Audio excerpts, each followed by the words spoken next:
آج ایک طوفان بدتمیزی پر بہت سارے لوگ اترے ہوتے ہیں، وہی ثابت کرنے کی کوشش کرتے ہیں کہ جس طرح ہم ہیں اس طرح سارے لوگ ہیں۔ نماز مکمل نہیں ہوتی آپ کی بابوں کے بغیر۔ قرآن پاک نے کیا فرمایا؟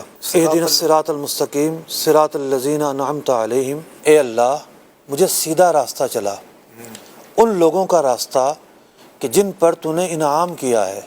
قرآن پاک کی سب سے بہتر تفسیر وہ ہوتی ہے جو خود قرآن کی دیگر مقام کی آیتیں تفسیر بیان کریں۔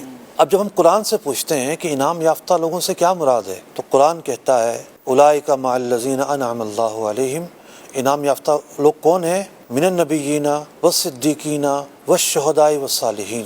صرف انبیاء اگر کہا جاتا تو یہ طبقہ جو ہے پھر بھی شور کرتا رہتا ہے، انبیاء ہی کہا ہے نا۔ ہم تو بابوں کو بلا کہتے ہیں، معاذ اللہ ثم معاذ اللہ۔ قرآن نے فرمایا کہ انعام یافتہ لوگ انبیاء ہیں، صدیق ہیں، شہداء ہیں، صالحین ہیں۔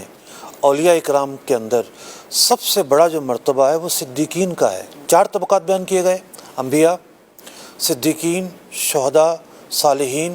انبیاء کو ہٹا کر 3 طبقات۔ یہ 3 طبقات کیا بیان کر رہے ہیں کہ جو اللہ کے انعام یافتہ ہیں ان میں بھی ایک تقسیم ہے۔ ایک وہ ہے جو دوسرے سے زیادہ افضل ہے، اللہ کے ہاں زیادہ مقام مرتبے والا ہے۔ اب آپ یہ دیکھیے کہ قرآن تو کہہ رہا ہے کہ ان کا راستہ سیدھا راستہ ہے، بے شک۔ انہیں آپ کیسے فراموش کر سکتے ہیں؟ میں بڑا حیران ہوتا ہوں کہ لوگ کہتے ہیں وہ دور چلا گیا جب کرامتیں پائی جاتی تھیں، کیوں اس دور میں کوئی سونا لگا ہوا تھا؟ جو 3 زمانے سب سے بہتر، حضور کا زمانہ، صحابہ کا زمانہ، تابعین کا زمانہ، ان 3 زمانوں کی فضیلت بیان کی گئی ہے۔ اس کے بعد تو سارے دور برابر ہیں، کوئی خاص فضیلت نہیں ہے۔ بات یہ ہے کہ یہ آپ کس بنیاد پر کہہ رہے ہیں کہ آج وہ اولیاء نہیں پائے جا سکتے جن میں کرامت پائی جاتی ہو؟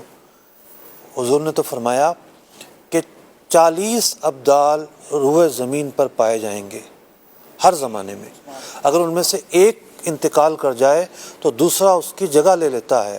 اور بعض روایتوں میں مقام کی تخصیص کی گئی ہے کہ وہ جو ابدال پائے جائیں گے ملک شام میں پائے جائیں گے۔ اچھا، یہ اگر آپ کو کوئی صاحب نظر نہیں ملتا تو آپ کی بد نصیبی ہے۔ حقیقت یہ ہے کہ کسی صاحب نظر کی نگاہ آپ پر نہیں پڑی، اللہ اللہ، حقیقت یہ ہے۔ صحیح صحیح۔ تلاش تو کرو، ملیں گے، کیوں نہیں ملیں گے؟ طلب سے ملتی ہے نا چیز۔ آپ تو انکار کیے بیٹھے ہیں، نہیں آج کے دور میں تو کوئی ہو ہی نہیں سکتا۔ کیوں نہیں ہے؟ بہت سارے ہیں، بے شمار ہیں۔ اللہ کی زمین اللہ کے پسندیدہ لوگوں سے خالی ہو جائے، ایسا نہیں ہو سکتا۔ کیسے ممکن ہے؟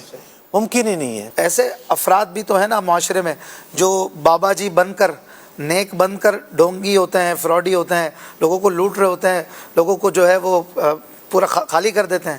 تو اب دیکھیے یہ ان سے مراد لے رہے ہیں۔ میں عرض کر رہا ہوں جو غلط ہیں دونوں فریقین کے نزدیک غلط ہے، اس پر تو اختلاف ہی نہیں ہے نا۔ جس چیز پر اختلاف ہے بات تو ہم وہاں کریں گے نا۔ ڈونگی ڈونگی ہے، ہم بھی کہتے ہیں، کوئی اور بھی کہے گا۔ بات یہ ہے کہ بعض لوگوں کی نیچر میں سائنس گھس گئی ہے، وہ نفس کرامت کا انکار کرنا شروع کر دیا انہوں نے۔ اچھا، کیا انہوں نے قرآن پاک کے واقعات نہیں پڑھے ہیں؟ کیا انہوں نے حضرت سلیمان علیہ السلام کے ایک امتی کا واقعہ نہیں پڑھا کہ پلک جھپکنے سے پہلے وہ تخت لے کر آ گیا؟ کیا انہوں نے اصحاب کہف کے واقعات نہیں پڑھے کہ 300 سال زندہ ہیں، وہ سوئے ہوئے ہیں، جو حدوث زمانہ کو تکلیف نہیں پہنچا رہا؟ سورج نے اپنا راستہ تبدیل کر لیا ان کی وجہ سے۔ سبحان اللہ۔ یہ کیا ہے؟ تو بات یہ ہے کہ قرآن جب آپ پڑھیں تو قرآن بتاتا ہے کہ اللہ کے کچھ بندے جو ہیں ممتاز ہوتے ہیں، اللہ تعالیٰ انہیں امتیازی اوصاف عطا فرماتا ہے، خرق عادت کا ظہور ان سے ہوتا ہے۔ تو یہ جو انکار ہے جو لوگ کرتے ہیں اصل میں کرامت سے انکار کرتے ہیں۔